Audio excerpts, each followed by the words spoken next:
وَلِلَّهِ الْأَسْمَاءُ الْحُسْنَى فَادْعُوهُ بِهَا وَذَرُوا الَّذِينَ يُلْحِدُونَ فِي أَسْمَائِهِ سَيُجْزَوْنَ مَا كَانُوا يَعْمَلُونَ.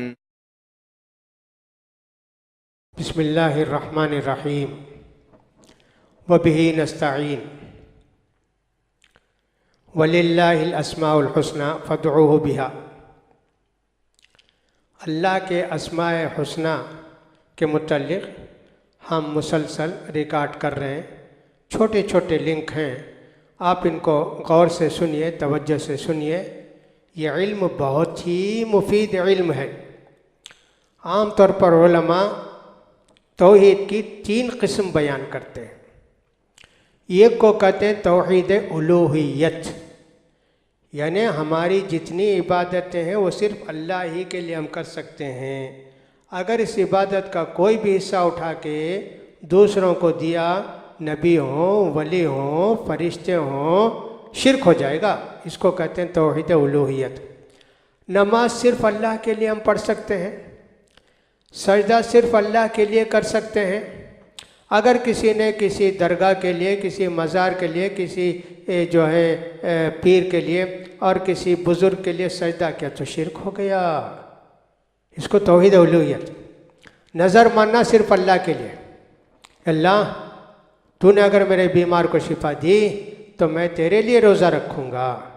نظر اللہ کے لیے مانے. لیکن اگر کوئی ایسا کہے اللہ تو میرے بیمار کو اچھا کر دے گا تو میں ماؤنٹ روڈ کی درگاہ میں چادر چڑھاؤں گا، شرک ہو گیا. آپ نے غیر اللہ کی نظر مانے. ڈر صرف اللہ کو ہونا چاہیے کہ اللہ ہم کو سزا دے گا اگر گناہ کریں گے، فلاں کریں گے، ایسا کریں گے، ڈر اس کا. لیکن کسی کے دل میں پیر کا، ولی کا ڈر ہو کہ صاحب میں ایسا کیا تو ہمارے ولی جو ہے جان گئے، مجھے سزا دیں گے، تو تم نے اللہ کا اٹھا کے ان کو دے دیا حق، نعوذ باللہ. اسی طرح جنت، یعنی ڈر بھی اور امید بھی اللہ سے ہونی چاہیے کہ اللہ میرے گناہوں کو معاف فرما دے گا، مجھے جنت دے گا. یا نہ کر کے یوں سمجھیں کہ میرے پیر مجھے جنت دلا دیں گے، میرے پیر مجھے بہت اچھا کر دیں گے، ترقی دے دیں گے، میرے کاروبار کو بڑھا دیں گے. شرک ہو گیا. بہت ساری چیزیں شرک میں آ جاتی ہیں. ہاں، شرک کی 2 قسمیں ہیں، شرک اصغر، شرک اکبر. اس کو لوگوں نے بہت اچھی طرح سمجھایا ہے. اس کو کہتے ہیں توحید الوہیت. اس کو اچھی طرح سمجھنا چاہیے. الیکشن کے موقع پر یہ توحید الوہیت سب ختم ہو جاتی ہے. لوگ کہتے ہیں ان کو ووٹ نہیں دیتے، ان کو ستائیں گے، پریشان کریں گے اور فلاں کریں گے، اس لیے ان کو ووٹ دو. اوہو، اللہ ہے کیا وہ؟ امید اللہ سے رکھنی چاہیے. تم نے لیڈر سے، منسٹر سے، ممبر سے امید رکھی. کتنا بڑا شرک ہے. الیکشن کے موقع پر ایسی باتیں بہت سنتے ہیں. اسی طرح آپ چاہیں تو میری قسمت بن جائے گی، آپ بولے تو انہوں مان لیں گے، آپ ایک لیٹر دے دو تو مجھے سروس مل جائے گی. سب شرک ہے جی. یہ شرک ہے. دینے والا اللہ ہے کہ صاحب وہ یہ دینے والے ہیں؟ اس کی تفصیل بہت آتی ہے. تو بہرحال اس کو کہتے ہیں توحید الوہیت. عبادت صرف اللہ کی، امید صرف اللہ سے، دینے والا صرف اللہ. یہ ساری چیزیں ہونی چاہیے. دوسری تقسیم کرتے ہیں توحید ربوبیت، یعنی زمین کو پیدا کرنے والا، پالنے والا، زمین کی حفاظت کرنے والا، ہر کام جو بھی ہم زمین دیکھتے ہیں وہ سب اللہ ہی کی طرف سے ہوتا ہے. ہوا آتی ہے اللہ کے حکم سے، ہوا چلتی ہے اللہ کے حکم سے، پتے گرتے ہیں اللہ کے حکم سے، بارش پڑتی ہے اللہ کے حکم سے، بارش رکتی ہے اللہ کے حکم سے، مصیبت میں اللہ کام دیتا ہے، روزی اللہ دیتا ہے. یہ ساری چیزیں ربوبیت میں آتی ہیں. چونٹی کو روزی دینے والا بھی اللہ ہی ہے. آسمان اور زمین، سورج اور چاند سب کو کنٹرول کرنے والا اللہ ہی ہے. رب کا مطلب ہے کہ سب پوری طرح گارڈین ہو. ہر چھوٹی بڑی بات کی ذمہ داری اسی کی. چونٹی پیدا کیا تو اس کو روزی دینا بھی اسی کا ہے. ہاتھی پیدا کیا تو اسی کا کام ہے. پوری دنیا کو سنبھالنا، پوری دنیا کے اندر جتنی ضرورت ہے ان کو پوری کرنا، یہ اللہ ہی کے. تیسری صفت کہتے ہیں توحید الاسماء والصفات. اللہ کے ناموں کو جاننا، اللہ کی صفتوں کو جاننا، یہ بہت بڑا علم ہے۔ جیسے توحید الوہیت ہے، توحید ربوبیت ہے، ویسا ہی توحید الاسماء والصفات بھی ہے۔ یعنی اللہ کی بہت ساری صفات ہیں جو قرآن حدیث کے اندر بیان کی گئی ہیں، ان کو ماننا چاہیے۔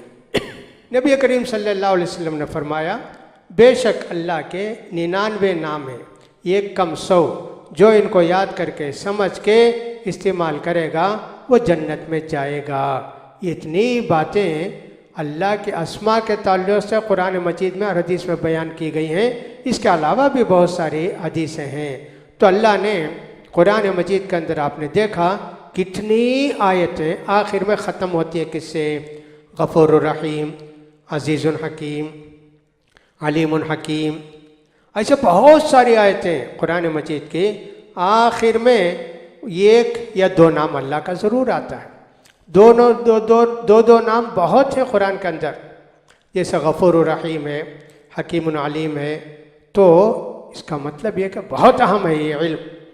اپنے نام اللہ نے اس لیے ذکر کیے کہ اللہ کی یہ ساری صفات جانو کہ اللہ کیسا ہے۔ اس کو اگر سمجھ گئے تو اللہ تعالیٰ کی رحمت سے دل بھر جائے گا اور اللہ کے خوف سے بھی دل بھر جائے گا۔ آدمی ہمیشہ بین الخوف پر رچا رہے گا، اللہ کی امیدوں رحمتوں کا امیدوار رہے گا اور اللہ کی سزاؤں سے ڈر کر زندگی گزارے گا۔ اور یہ سب سے کامل زندگی یہ ہوتی ہے کہ اللہ کا ڈر بھی ہمارے دلوں میں ہے اور اللہ کی رحمت اور مغفرت کی امید اور جنت کی خواہش بھی ہمارے دلوں کے اندر ہونا چاہیے۔ الایمان بین الخوف والرجاء، ایسے کہتے ہیں کامل ایمان وہ ہے کہ جس کے اندر امید بھی پوری ہو اللہ کی مغفرت کی، اور اللہ کے انتقام اور بدلہ لینے سزا دینے کا ڈر بھی پورا ہو، یا ایسا ایمان کامل کہلاتا ہے۔ ایک جو مومن ہے دنیا میں پریشانیوں میں ہے، اور صاحب اللہ نے خود کہہ دیا، اللہ کے رسول نے فرمایا دنیا سجن المؤمن، دنیا جو ہے مومن کا قید خانہ ہے۔ قید خانے میں کس کو آرام ملتا ہے؟ تکلیف ہے، پریشانی ہے، فلاں ہے۔ اور دوسرا شیطان ہے، سب سے بڑا دشمن۔ ان الشیطان لکم عدو فاتخذوا عدوا، یقیناً شیطان تمہارا سب سے بڑا دشمن ہے، اس کو دشمن ہی سمجھو۔ اس شیطان نے تو چیلنج یہ کیا کہ میں تیرے سارے بندوں کو گمراہ کروں گا سوائے چند کے، وَلَا تَجِدُ أَكْثَرَهُمْ شَاكِرِينَ، چند بندے تیرے شکر ادا کریں گے، باقی سب کو میں گمراہ کروں گا۔ وَلَأُضِلَّنَّهُمْ، میں گمراہ کروں گا۔ وَلَأُمَنِّيَنَّهُمْ، دنیا کی خواہش دلاؤں گا اسے کہ تجھے بھول ہی جائیں گے۔ اللہ اکبر۔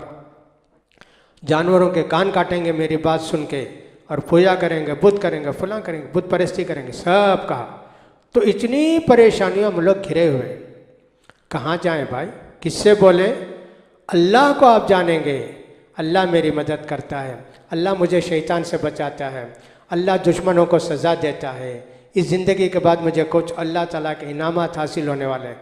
کتنے سکون کی زندگی ہو جائے گی آپ کی، کتنے سکون کی زندگی ہو جائے گی آپ کی۔ اللہ اکبر۔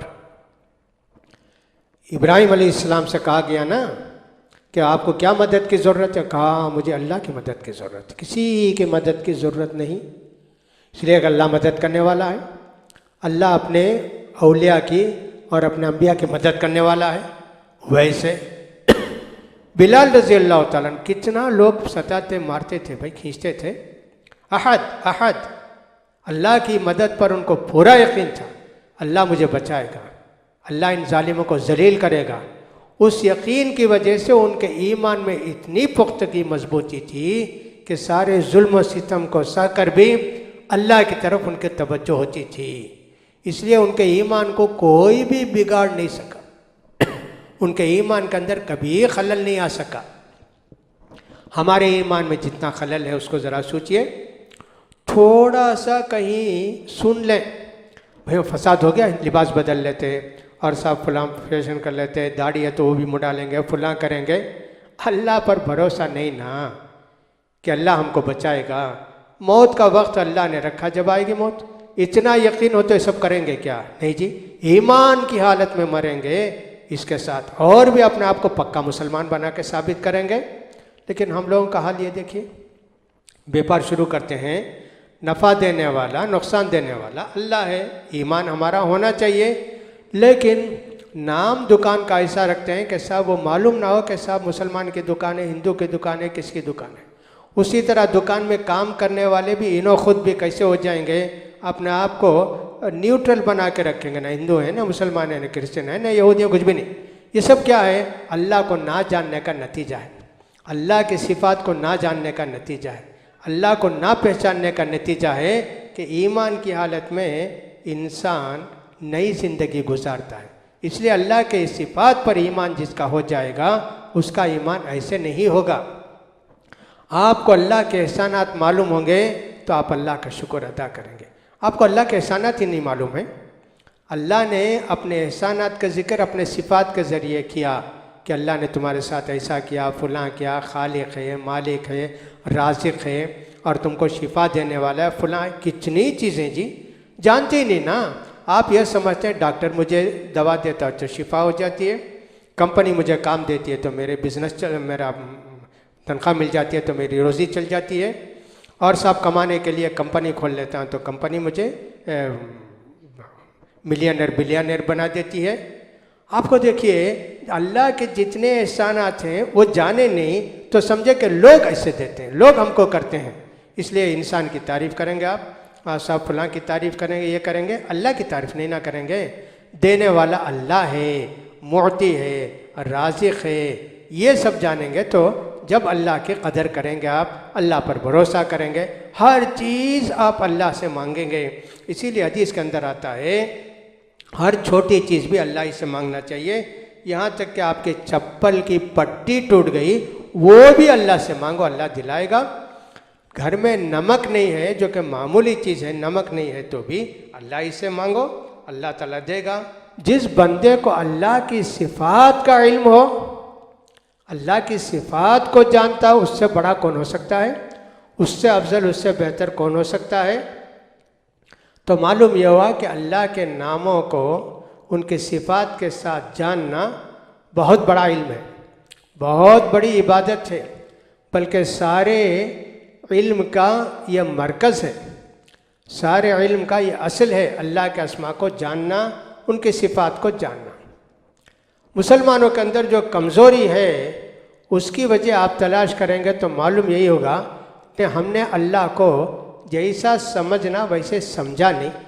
قرآن خود کہتا ہے وما قدر اللہ حق قدرہ، اللہ کو جیسے سمجھنا چاہیے، اللہ کی جیسے قدر کرنی چاہیے ویسے انہوں نے قدر نہیں کی۔ جس کو اللہ کا علم حاصل ہو جائے، اللہ کے نام اور صفات کا علم حاصل ہو جائے، اس کی زندگی کا کیا کہنا۔ یہ صحابہ کو حاصل تھا، انبیاء کرام کو تو ہے، صحابہ کرام کو حاصل تھا۔ اس لیے ہم صحابہ کرام کی زندگی میں ایک عجیب و غریب انقلاب دیکھتے ہیں۔ اتنا ایمان مضبوط ان کا، اللہ اکبر، بڑے بڑے پہاڑ جتنے ہوں گے مضبوط، اس سے بھی بڑا ایمان ان کے دلوں میں راسخ تھا، پیوستہ تھا۔ لہٰذا ہم کو بھی اللہ کے علم کا، اللہ کے ناموں کا علم ہونا چاہیے، اس کی صفات کا علم ہونا چاہیے، تاکہ ہماری زندگی کے اندر ایک انقلاب آئے۔ تو یہ اسماء الحسنیٰ کے متعلق اور بھی چند باتیں ہیں جن کو کہنے کے بعد ہم ایک ایک نام کی تشریح کرنے کی کوشش کریں گے انشاءاللہ تعالی۔ وآخر دعوانا الحمدللہ رب العالمین۔